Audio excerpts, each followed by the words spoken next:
네, 안녕하십니까. 용서 목사입니다. 오늘 함께 나눌 말씀은 사도행전 15장 12절부터 21절까지 말씀입니다. 자, 바울의 1차 선교 여행이 마무리되고 수리아의 안디옥 교회로 다시 돌아온 바울과 바나바는 1차 선교 여행 동안에 있었던 자신들이 경험했던 그 하나님의 놀라운 은혜와 역사에 대해서 성도들과 함께 나누게 되었고, 그것으로 인해서 큰 은혜 가운데 젖어 있게 되었습니다. 그런데 느닷없이 몇몇 사람들이 교회 안에 들어와서 그 은혜로운 분위기에 찬물을 끼얹어 버렸죠. 바로 할례 문제를 들고 들어오면서 아무리 너희가 예수님을 영접했다고 하더라도 율법대로 할례를 받지 않는다면 구원받은 것이 아니다라고 주장을 했던 것입니다. 이것이 당시 얼마나 심각한 문제였는지 바울과 바나바는 즉시로 대표단을 구성해서 이 논쟁을 종결시켜줄 예루살렘 본부로 안디옥 교회 대표단을 파견하게 되었습니다. 그리고 이방인에 대한 할례를 주장하는 측과 반대하는 측 간의 팽팽한 논쟁이 예루살렘 1차 공회의에서 펼쳐지게 됩니다. 기나긴 논쟁 끝에 이 절대 양쪽 어느 쪽으로도 기울 것 같지 않던 이 논쟁의 팽팽한 논쟁을 종결시킨 사람은 다름 아닌 바로 사도 베드로였습니다. 베드로가 자신이 경험한 하나님의 방법과 자신이 이해한 하나님의 뜻을 그들에게 명확하게 설명하고 전달함으로 아무도 이에 대한 이의를 제기할 수 없도록 한 것이었습니다. 이로 인해서 이방인에 대한 할례 문제는 드디어 결론에 도달하게 되었습니다. 자, 그러면 베드로가 이렇게 거의 종지부를 찍은 거나 마찬가지인데, 베드로가 이제 이 회의에 공식적으로 더 이상 이 문제 가지고 문제를 삼지 않도록 최종 결정을 내리면 될 일 같습니다. 그러나 이 공의회의 최종 결정을 내린 사람은 베드로가 아니었습니다. 당시 이 예루살렘 총회의 의장 역할을 맡고 있었던 사람은 바로 이 사람이었습니다. 13절입니다. 바나바와 바울이 말을 마친 뒤에 야고보가 대답하였다. 형제 여러분, 내 말을 들어보십시오. 네, 그 예루살렘 총회의 최고 권위를 가지고 있었던 의장 역할을 맡고 있었던 사람은 다름 아닌 야고보였습니다. 여기서 등장한 야고보가 과연 누구인가? 일단 예수님의 제자였던 사도 야고보는 아니었습니다. 왜냐하면 야고보 사도는 이미 앞부분에서 헤롯 왕에 의해서 참수형을 당했기 때문이었습니다. 자, 그렇다면 여기서 언급된 야고보는 누구인가? 여기서 언급된 야고보는 예수님의 친동생이었던 야고보였습니다.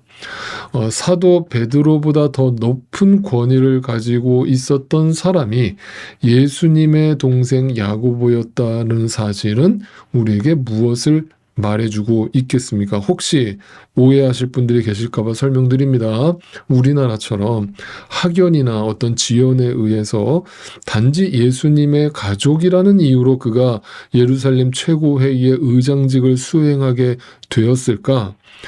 그렇지 않습니다. 왜냐하면 이 야고보 의장이 최종 결정을 내리는 그 근거를 얘기하는 내용을 들어보면 그 답을 찾을 수 있습니다.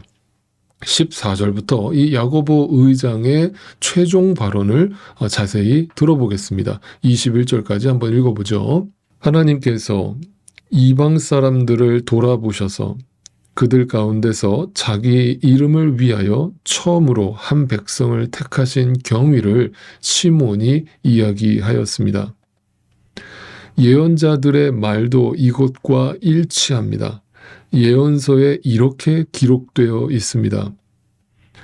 이 뒤에 내가 다시 돌아와서 무너진 다윗의 집을 다시 짓겠으니 허물어진 곳을 다시 고치고 그 집을 바로 세우겠다.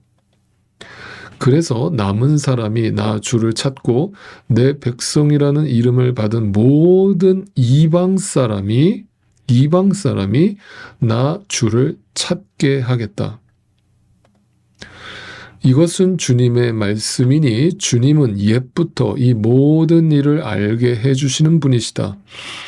그러므로 내 판단으로는 하나님께로 돌아오는 이방 사람들을 괴롭히지 말고 다만 그들에게 편지를 보내서 우상에게 바친 더러운 음식과 음행과 목매어 죽인 것과 피를 멀리하라고 하는 것이 좋겠습니다. 예로부터 어느 도시에나 모세를 전하는 사람이 있어서 안식일마다 회당에서 그의 글을 읽고 있습니다. 자, 내용이 좀 길지만 여러분 이것을 들으시면서 무슨 생각이 드셨습니까? 이 야고보 의장이 무엇을 근거로 해서 이 판결을 내리려고 하고 있는 것처럼 보이십니까? 단지 그가 단순히 예수님의 친인척이라는 이유로 예루살렘 최고회의의 의장직을 수행하고 있는 것으로 보이십니까? 아니면 최종 결정을 내릴 때 베드로 사도나 사도 바울의 말만 믿고 베드로의 편이 되어주기 위해서 베드로와 바울의 손을 들어주는 어떻게 보면 편협한 정치인으로 보이십니까? 네, 둘 다 아닐 것입니다. 여러분이 느낀 것도. 네, 그는 분명히 어떤 기준을 가지고 이 판결을 내리고 있습니까? 네, 하나님의 말씀을 근거로 해서 이 최종 판결을 내리고 있습니다. 그 말의 뜻은 뭡니까? 그에게 이 상황에 대한 어떤 논쟁에 대한 분명한 판별 기준, 분별력, 주관을 가지고 있었는데 그 분별력과 주관은 어디에 근거하고 있었다는 것입니까? 네, 말씀에 근거하고 있었고 말씀에 기초하고 있었다는 것입니다. 이것은 뭘 말해줍니까? 이 야고보가 단지 예수님의 친인척이라는 이유로 예루살렘 최고회의의 의장직을 수행하게 된 것이 아니었다는 것을 말해주며 그가 바로 가장 그 초대교회에서 말씀에 능통한 사람이었기 때문에 그 자리에 설 수 있었을 것이라는 것을 우리에게 알려주고 있습니다. 다시 말하면 그는 말씀의 사람이었습니다. 최종 판결을 내릴 때 베드로의 의견도 듣고 바리새파 유대인들의 의견도 들었습니다. 그러나 어느 쪽으로 좌로나 우로나 치우치지 않고 자신이 분명하게 이해하고 있는 하나님의 말씀을 근거로 해서 그 말씀을 기준으로 해서 최종 판결을 내리고 있습니다. 여러분 이것이 얼마나 다행한 일이고 감사한 일인지 모르겠습니다. 그래서 당시 초대교회는 타락하지 않을 수 있었던 것입니다. 그들은 단지 어떤 인간적인 욕심이나 편견으로 예루살렘 공회를 인간의 정치 집단으로 만들지 않았습니다. 사도 베드로는 자신이 예수님의 수제자였음에도 불구하고 말씀에 있어서만큼은 이 야고보의 지혜를 따라갈 수 없다라고 판단한 나머지 그에게 예루살렘 최고회의 의장직을 양도하는 겸손함을 보여주었습니다. 의장을 맡은 야고보는 자신이 예수님의 친인척이라는 사실을 내세워서 의장직을 수행하려 하지 않았고 오직 하나님의 말씀에 능통한 자로 사람들의 존경과 권위를 인정받게 되었습니다. 오직 하나님의 말씀을 사용해서 결정적인 순간에 정확한 하나님의 뜻을 전달하고 실행하는 자였다는 사실입니다. 그가 전하고 있는 이 말씀의 핵심이 무엇인지 다시 한번 짚어보겠습니다. 15절 16절을 다시 한 번만 읽어보겠습니다.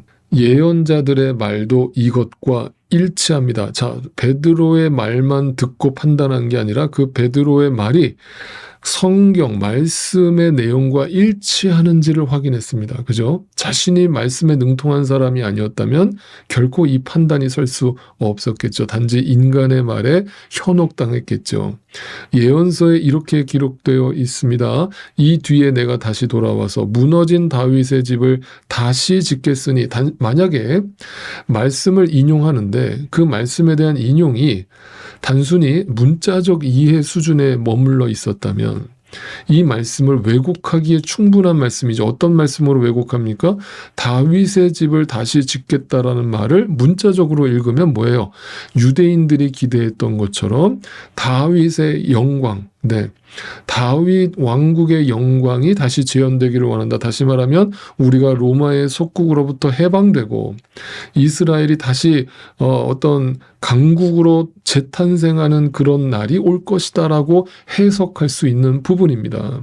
그런데 이 야고보는 이 말씀을 어떻게 해석했습니까? 다윗의 족보를 통해서 이 땅에 오실 예수 그리스도의 십자가 위에 비로소 진정한 영원한 하나님 나라가 세워질 것을 예언한 내용이라는 사실을 그는 영적인 눈을 떠서 말씀을 분명히 이해하고 있었던 것입니다. 그러므로 더 이상 눈에 보이는 이방인인지 유대인인지 그 사람이 세리인지 창녀인지 이런 분별로 사람을 판단하는 것이 아니라 그 안에 예수 그리스도를 믿는 믿음이 있는지를 본다면 그를 통해 하나님 나라가 이루어진다라는 것을 분명히 이해하고 있었던 사람입니다. 다시 말하면 말씀의 본질을 제대로 꿰뚫고 있었던 사람이라는 뜻입니다.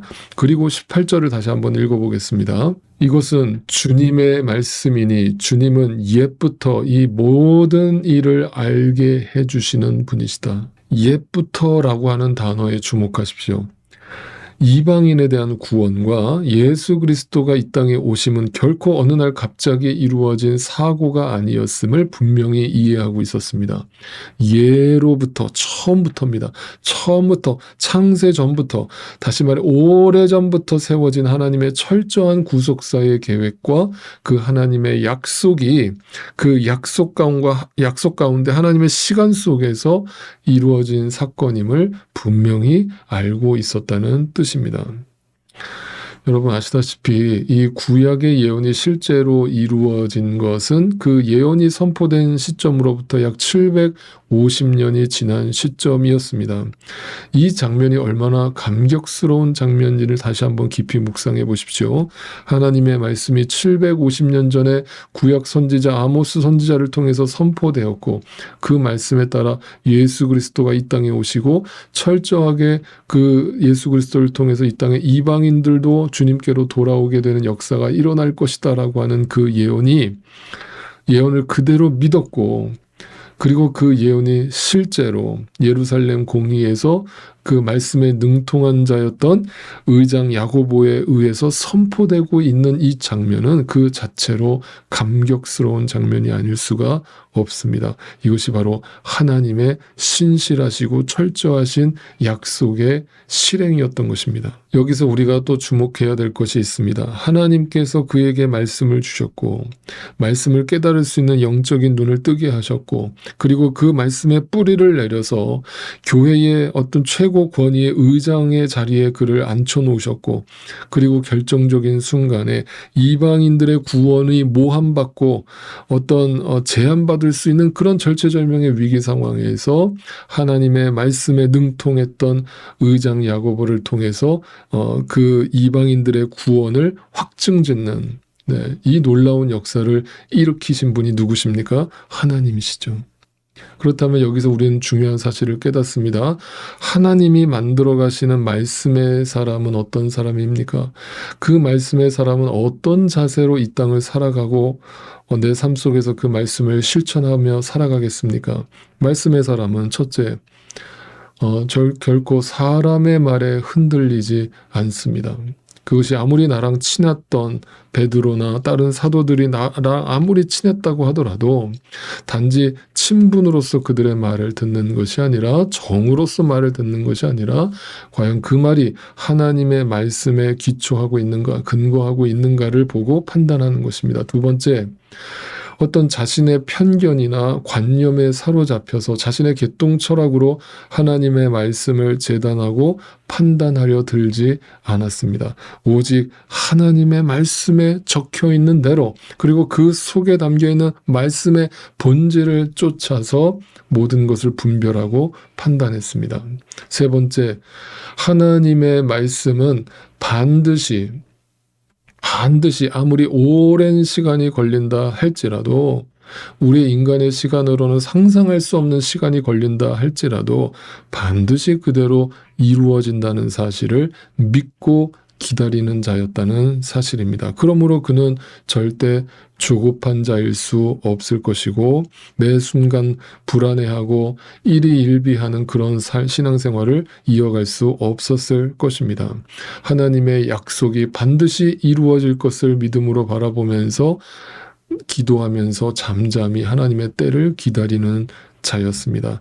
그 하나님의 말씀을 사모하는 자, 하나님의 말씀이 그대로 이루어질 것을 바라보는 자는 이 세상 눈에 보이는 것에 일희일비하지 않고 살아가게 되는 것입니다. 이사야 40장 8절 말씀을 같이 한번 읽어보겠습니다. 주님께서 그 위에 입김을 부시면 풀은 마르고 꽃은 시든다. 그렇다. 이 백성은 풀에 지나지 않는다. 사람은 풀에 지나지 않는다. 이 땅에 눈에 보이는 거 언젠간 다 마르고 시들고 사라진다. 풀은 마르고 꽃은 시드나 우리 하나님의 말씀은 영원히 서 있다. 그렇다면 어디에다가 내 삶의 목적을 두어야 하며 어디에다가 내 삶의 뿌리를 내려야 하겠는가라고 이사야 선지자는 선포하고 있습니다. 마지막으로 오늘 말씀을 정리하면서 이런 말씀을 드립니다. 초대교회가 건강했던 이유는 하나밖에 없습니다. 가장 많은 권위를 가지고 있었던 예루살렘 교회 의장이나 12사도나 사도 바울이나 교회 중요 지도자들이 바로 말씀의 사람, 성령의 사람이었기 때문이었습니다. 반대로 오늘날 현대교회가 또 교단이 왜 한낱 정치 집단, 이익 집단으로 변해버렸는가? 그에 대한 대답도 바로 여기서 찾을 수 있을 것입니다.